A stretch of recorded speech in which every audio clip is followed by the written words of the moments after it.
అందరికీ వందనాలండి. పానీపూరి వాటర్ని ఇంట్లోనే ఈజీగా చేసుకొని మనం తినడం బెస్ట్. ఎందుకంటే వాతావరణ మార్పుల వల్ల కొంచెం బయటి ఫుడ్ తినడం వల్ల మన ఆరోగ్యానికి అయితే కొంచెం అటు ఇటుగా నష్టం అవుతుంది. కాబట్టి ఈజీగా మనం మిక్సీలో ఒక 5 నిమిషాల్లో చేసుకోవచ్చు. పుదీనా, కొత్తిమీర, అల్లం ముక్క, 2-3 మిరపకాయలు వేసి నేనైతే కడిపత్త కూడా వేసాను అనుకోండి. వేస్తే బాగుంటుంది. ఎందుకంటే మనం కడిపత్తని ఎక్కువగా తినం కాబట్టి ఇలా పేస్ట్ రూపంలో మనం కొంచెమైనా స్వీకరించడం జరుగుద్ది కదా.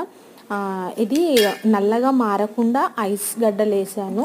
కూల్ వాటర్ తోటే మంచిగా మనం వాటర్ చేసుకోవడం వల్ల ఎక్కువసేపు గ్రీన్ కలర్లో ఉంటుంది. పేస్ట్ చేసుకొని వడగట్టుకొని మీకు చింతపండు లేదా నిమ్మరసం ఏదైనా 1-2 స్పూన్లు వేసుకుంటే చాలు. సాల్ట్, బ్లాక్ సాల్ట్ అయితే తప్పనిసరి వేసుకోవాలి. అంతే, ఇంత ఈజీగా రెడీ చేసుకొని మనం ఏదైనా పొటాటో కర్రీతో తింటే సరిపోతుంది.